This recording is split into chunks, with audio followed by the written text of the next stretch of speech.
नमस्कार दोस्तों, स्वागत है आप सभी का आपके अपने YouTube चैनल पर। आज हम लोग बात करेंगे बीपीएससी प्रोजेक्ट मैनेजर के अभ्यर्थियों से संबंधित कुछ प्रमुख तथ्यों के बारे में, कुछ फैक्ट्स के बारे में, कुछ स्ट्रेटजी के बारे में। सबसे पहले एक जो सिंगल फैक्ट है अभी ट्रेंड कर रहा है कि भाई एडमिट कार्ड का इशू अभी भी बहुत सारे लोगों को बना हुआ है। कुछ लोग कमेंट करके भी बोल रहे हैं कि भाई एडमिट कार्ड नहीं मिल रहा है या फेक न्यूज़ है कि क्या है। तो मैं आपको सभी को बता देती हूँ, एडमिट कार्ड आ चुका है। आप क्या करोगे, जो आपके बीपीएससी के पोर्टल पे जाना, और बीपीएससी में आपका जो पोर्टल होता है, आप आपके जो लेफ्ट आर्म है, लेफ्ट साइड में दिखना, वहाँ पर आपको अप्लाई ऑनलाइन का एक ऑप्शन दिख रहा होगा। वहाँ पे क्लिक करोगे तो वापस जो टैब खुलेगा अप्लाई ऑनलाइन का, वहाँ पे वापस से क्लिक करना तो आपको दिखेगा आईडी, आपको लॉगिन करने का ऑप्शन खुलेगा।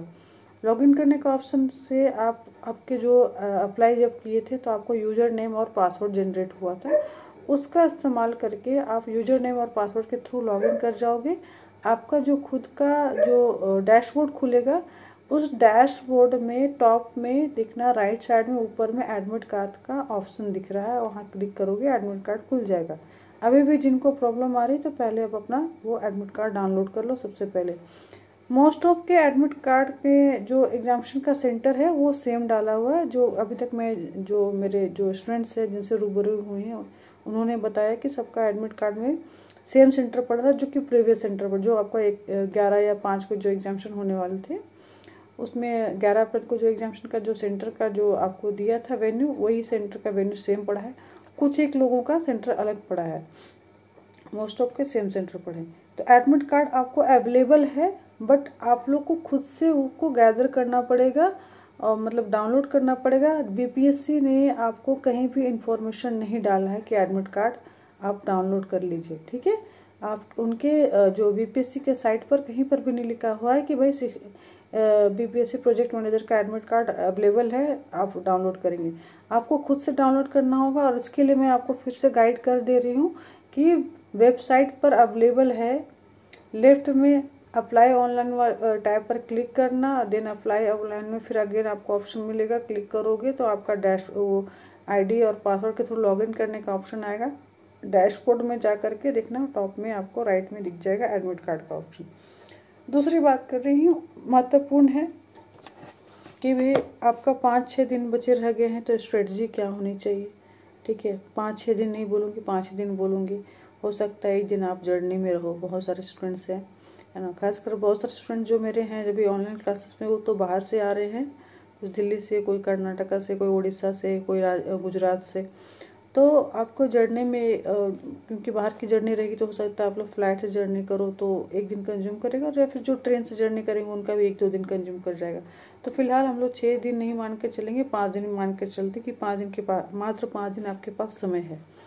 इस 5 दिन में आप क्या करेंगे, पीसफुली आराम से जो आपके गैदर किए हुए नोट्स हैं, या आपने मुझसे परचेज़ किया है, या फिर कहीं से भी परचेज़ किया है, या फिर आपने खुद से नोट को फ्रेम किया है, उसको बढ़िया से आप इकोनॉमिक्स पोर्शन को जो 5 दिन है उसमें 2-2 घंटे निकाल करके 5 दिन बढ़िया से सारे 12 यूनिट्स को पढ़ जाइए, ठीक है।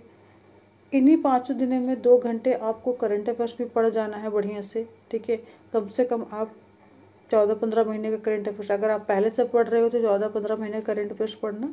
अगर आप बिल्कुल अभी स्टार्ट किया तो आप 7-8 महीने के पढ़ोगे, एटलीस्ट 8 महीने का पढ़ लेना। तो जून जुलाई के बाद से लेकर 2020 से आप अभी फरवरी 2021 तक पढ़ लोगे, ये हो गया। उसके बाद मेंटल एबिलिटी का 1 घंटा प्रैक्टिस अभी भी करते रहना अगले 5 दिनों तक, ठीक है। तो ये आपको 5 आवर्स आपको अभी देने होंगे मिनिमम, मैं मिनिमम की बात कर रही हूँ, इससे ज़्यादा आपके पास समय है। खासकर वर्किंग लोग हैं तो उनके पास समय की अभाव रहता है। तो मेरे जितने भी स्टूडेंट थे ज़्यादातर वर्किंग ही मिले मुझे, करीब 2-4 स्टूडेंट्स ही ऐसे रहे हैं, मतलब अगर परसेंटेज की बात करूँ तो 5% स्टूडेंट्स ही ऐसे मिले जो नॉन वर्किंग थे, बाकी सब वर्किंग थे। तो आपको क्या करना है कि आपके पास समय कम है, तो इस कंडीशन में आपको 5 आवर्स आपको निकालने ही होंगे। हालांकि बेस्ट स्ट्रेटजी यही रहेगी कि अभी आप लोग भी अपनी छुट्टी ले लो और सिर्फ पढ़ाई पर ध्यान दीजिए, क्योंकि बहुत अच्छी वैकेंसी है ना। आगामी 2 या 3 ईयर्स में आपको हो सकता है अच्छा खासा प्रमोशन मिल जाए, है ना। और आप सभी को जानकारी के लिए मैं बता दें तो ये जो बीपीएससी प्रोजेक्ट मैनेजर का जो वैकेंसी आया था, इस एक सिंगल पोस्ट में आपको एक आपका एडमिनिस्ट्रेशन पावर भी है और फिनेंशियल पावर भी है। इसकी वजह से समझो इस नौकरी में एक काफ़ी स्कोप बनता है आपके लिए। आगामी 3 इयर्स के बाद में अच्छा खासा स्कोप है आपको प्रमोशन का, इंक्रीमेंट का। तो इसलिए थोड़ा सा मेहनत करते हैं अभी, आगामी 5 दिन बढ़िया से आप जो भी आप पढ़े हो प्रीवियस में उस पर अगर अच्छे से फोकस कर जाते हो तो एक मिनिमम तैयारी में भी आप अच्छा आउटपुट दे सकते हैं। तो अगले 5 दिन आपके लिए बहुत ही क्रूशियल होंगे और इम्पोर्टेंट होंगे। तो ये हो गया एक समरी वाला स्ट्रेटजी। अब बात करते हैं कि आप एग्ज़ाम में कैसे करना है, कौन सा अब एग्ज़ाम देते हो तो सबसे पहले आपको कौन से पोर्शन है जो ज़्यादा आपको क्लियर करने हैं, या फिर आपको पीटी के एग्जामिनेशन में कौन सा जो पोर्शन है पहले आपको क्लियर करना होगा या फिर पहले सॉल्व करना चाहिए। तो देखो, आपका एग्जामिनेशन आपको 3 पार्ट में आपका सिलेबस बटा हुआ है। पहला है वो आपका इंडियन इकोनॉमी है, सेकेंड है आपका करंट अफेयर्स है, एंड थर्ड है आपका मेंटल एबिलिटी है। मैं फिर से बोल रही हूँ, Indian economy and industry, current affairs and mental ability. यहाँ कहीं भी जीके जैसा कुछ नहीं है कि आपको मतलब ये आपको एक तरह से जीके का ही एग्जामिनेशन है, लेकिन स्पेसिफाइड किया गया कि जीके का कौन सा पोर्शन आपको पढ़ना है, आपको सिलेबस में बता दिया गया। जीके के और भी पोर्शंस होते हैं, लाइक आपको पॉलिटी हो गया, हिस्ट्री हो गया, ज्योग्राफी हो गया, ठीक है। ये सारे पोर्शन आपको नहीं पढ़ने हैं। जैसा एडमिट कार्ड में लिखा हुआ था, कुछ लोग कंफ्यूज कर रहे थे कि जीके की उक्त परीक्षा में 150 प्रश्न आएंगे जिनको 2 घंटे 2.25 घंटे में सॉल्व करना। तो बहुत लोग कंफ्यूज कर रहे थे। तो 150 मार्क के 150 प्रश्न आपको जीके की उक्त परीक्षा में पूछे जाएंगे।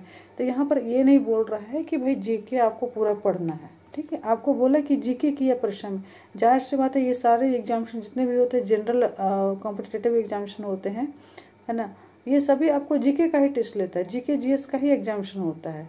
अब ये जनरल वे में बोला है कि भाई जीके का एग्जामिनेशन है, इसका मतलब ये नहीं कि आपको सारे सब्जेक्ट्स पढ़ने हैं। आपको सब्जेक्ट जो बताया गया है पूर्व में, इकोनॉमिक्स बताया गया पढ़ने के लिए, करंट अफेयर्स बताया गया और मेंटल एबिलिटी बताई गई, तो इन्हीं 3 सब्जेक्ट्स को पढ़ना था।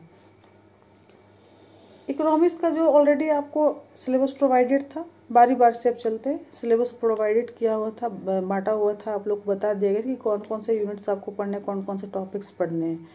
तो उसी सिलेबस को गो थ्रू कर लेना, रिवीजन कर लेना। आप ऑलरेडी पढ़ के रखे होंगे, ठीक है। ऑलरेडी एक बार आपको पूर्व में एग्जामिनेशन का डेट बताया गया था, 5 अप्रैल को एग्जामिनेशन होना था, जिसको पोस्टपोन करके 11 कर दिया गया। फिर बाद में आपको अभी 8 करके वापस प्रीपोन करके 3 कर दिया गया। तो काफ़ी इस एग्ज़ाम का काफ़ी फ्लक्चुएशन रहा है इस एग्जामिनेशन में, डेट ऑफ एग्जामिनेशन में काफ़ी हेर फेर हुआ है या काफ़ी बदलाव हुआ है। तो फिलहाल अल्टीमेटली एग्जामिनेशन 3 तारीख को कंडक्ट किया जाने वाला है। तो इकोनॉमिक्स को उसके सिलेबस के अनुसार ही पढ़ोगे, इधर उधर से नहीं पढ़ेंगे, ठीक है। उसके बाद बात करते हैं आपका जो इकोनॉमिक्स के बाद करंट अफेयर्स। तो करंट अफेयर्स में आपको सबसे पहले क्या करोगे, नेशनल और इंटरनेशनल करंट अफेयर्स पढ़ेंगे, इंक्लूडिंग बिहार। अब इसमें भी एकदम प्रमुखता से मैं अगर पढ़ने बोलूँ तो आपको 4 पोर्शन आपको कवर, चाहे 4 टॉपिक सबसे पहले क्लियर कर लेना, ठीक है। पहला जो टॉपिक होगा आपका union budget, then union economic survey 2020-21, ये आप पढ़ेंगे एकदम ज़रूरत, एकदम समझ लीजिए इसको टॉप प्रायोरिटी के साथ में पढ़ेंगे। उसके बाद आपको ये 2 पॉइंट्स हो गए, 2 पॉइंट और मैं बता दे रही हूँ, बिहार बजट और बिहार इकोनॉमिक सर्वे, ठीक है। बिहार बजट 21-22 पढ़ लेंगे, बिहार इकोनॉमिक सर्वे आप लोग पढ़ोगे उन्हीं जो 20-21 का। हालांकि बिहार इकोनॉमिक सर्वे के 20-21 में आपको 19-20 का ही डेटा मिलेगा, तो घबराने की कोई बात नहीं है। जो आपके पास प्रोवाइडेड है 20-21 के इकोनॉमिक सर्वे में वो 19-20 का डेटा है, तो आप उसी को याद करके जाना है, ठीक है। तो हो गया आपको 4 प्रमुख बिंदु और हो गए, यूनियन बजट, यूनियन इकोनॉमिक सर्वे, थर्ड में आपको बिहार बजट एंड फोर्थ में बिहार इकोनॉमिक सर्वे। इसके अलावा कुछ और भी पॉइंट्स है जो आपको पढ़ने चाहिए, जैसे कि इंडेक्सेस वगैरह पढ़ना है आपको, जीआई टैक्स जो 2020-21 में आपको मिला है, जो प्रमुख सैन्य अभ्यास हुए हैं, प्रमुख जो आपको नियुक्तियां हुई हैं, जो 2020 में 21 में आपको प्रमुख जो ऐप्स लॉन्चेस हुए थे, सरकार के जो स्कीम्स, जो केंद्र सरकार और बिहार गवर्नमेंट के स्कीम्स लॉन्च हुए थे, उसको आप पढ़ लेना। फिर आपका वो हो जाएगा। उसके अलावा आप ऐसे जो पैंडमिक की वजह से, खासकर जो पैंडमिक को फोकस करते हुए जो स्कीम्स लॉन्च हुए थे उन पर थोड़ा ज़्यादा ध्यान दोगे और सिर्फ उन्हीं पर केंद्रित करते हुए जो ऐप्स और परियोजनाएं बनी थी उन पर भी ध्यान देना। जो मोबाइल एप्लीकेशन खुला था, वेब पोर्टल्स आपको लॉन्च हुए थे, ये सारे आप देख लोगे बढ़िया से, ठीक है। इसके अलावा आपको देखना नीति आयोग का भी जो इनोवेशन इंडेक्स आया है उसको आप पढ़ लेना, ठीक है। फिर आपका स्वच्छता सूचकांक अभी जारी किया गया 2020 का, उसको भी आप पढ़ लोगे। तो ये कुछ प्रमुख तथ्य मैं आपको एक ओवरऑल बता दी हूँ, इनको आप बढ़िया से याद कर लेना, आपकी अच्छी तैयारी हो जाएगी करंट अफेयर्स की। बाकी मैंने जो बजट और इकोनॉमिक सर्वे बताया है उसको आप ध्यान दे देना। उसमें भी ये ध्यान दोगे कि जैसे बिहार का आप इकोनॉमिक सर्वे पढ़ रहे हो तो उसमें आप देखना कि आपका जो 70 मार्क्स का जो इकोनॉमिक्स में जो पोर्शन पूछा है, जो जो टॉपिक्स है, उस टॉपिक से मिलते जुलते आपको जरूर बिहार इकोनॉमिक सर्वे और इंडियन इकोनॉमिक सर्वे दोनों चीज़ें दी हुई। जैसे एमएसएमई के बारे में आपको वहाँ भी दिया हुआ है 70 मार्क्स में भी, और इधर आपको इकोनॉमिक सर्वे में भी आपको एमएसएमई के बारे में कुछ प्रमुख तथ्य लिखे गए हैं, ठीक है। परचेजिंग आपको पर कैपिटा इनकम आपको जो आपके जो 70 मार्क्स के इकोनॉमिक्स वाले सिलेबस में भी दिया हुआ है, और उसी तरह से पर कैपिटा इनकम आपको बिहार के जब आप पढ़ते हो बजट और इकोनॉमिक्स सर्वे में तो बिहार का भी आपको पर कैपिटा इनकम दिया हुआ है, ठीक है, 50,735 रुपया। उसी तरीके से आप जीडीपी पढ़ रहे हो, ठीक है, जीडीपी के बारे में आपको यूनियन इकोनॉमिक सर्वे में भी दिया हुआ है और बिहार के इकोनॉमिक सर्वे में भी जीएसडीपी है ना, सकल राज्य घरेलू उत्पाद के बारे में दिया हुआ, विच इज 10.5% ऑफ बिहार। तो वो आप वो भी पढ़ लोगे और उधर से भी पढ़ लेना। मतलब मेरे कहने का ये मतलब है कि जो आप पढ़ रहे हो, जो सिलेबस में आप 70 मार्क्स में पढ़ रहे हो, उससे मिलते जुलते टॉपिक्स आपको करंट अफेयर्स में जहाँ भी मिलते हैं, ठीक है, उसको जरूर पढ़ोगे, ये आपके लिए बहुत ज़्यादा इंपॉर्टेंट हो जाएगा, ठीक है। तो ये ओवर हो गया करंट अफेयर्स। मेंटल एबिलिटी के बारे में बात करूँ तो मेंटल एबिलिटी मैं आपको बता दे रही हूँ 40 जो प्रश्न आएंगे प्योरली बेसिस ऑन आपका रीजनिंग रहेगा या मेंटल एप्टीट्यूड रहेगा। कुछ एक प्रश्न रहेंगे आपको जो कि मैथमेटिक्स से प्रश्न पूछे जा सकते हैं, जैसे कि अभी प्रीवियस में कुछ एग्जामिनेशन हुए थे जिसमें कि आपको मेंटल एबिलिटी बोला गया था बट आपको कुछ प्रश्न हो गए थे क्वांटिटेटिव एप्टीट्यूड के आ गए थे, मतलब जिसको मैथमेटिक्स वाले क्वेश्चन बोलते हैं। कुछ इस प्रकार के भी प्रश्न आए थे, तो कुछ प्रश्न की संभावना आपकी बन रही है कि आपको 40 में से हो सकता है 30 या 35 आपको रीजनिंग से पूछे, 5 या 10 आपको उधर से पूछ सकता है, तो मिलाकर प्रश्न आएंगे। खैर आपको परेशान होने की आवश्यकता नहीं, अगर आप प्रैक्टिस में शुरुआत से रहें तो आपको बहुत जनरल लेवल के प्रश्न पूछेंगे, बहुत ज़्यादा आपको टफ या हार्ड प्रश्न नहीं पूछेगा कि आपको परेशानी होगी, बट आपको प्रैक्टिस फॉर्म में आना होगा, आपको प्रैक्टिस करनी होगी, तो तब जाके आपका ये क्लियर होगा। अच्छा, अब बात करते हैं एक और अच्छी स्ट्रेटजी के बारे में, है ना, जो आपके लिए बहुत ज़रूरी है कि भाई आप एग्जामिनेशन में अपियर होते हो तो पहले कौन सा पोर्शन सॉल्व करोगे।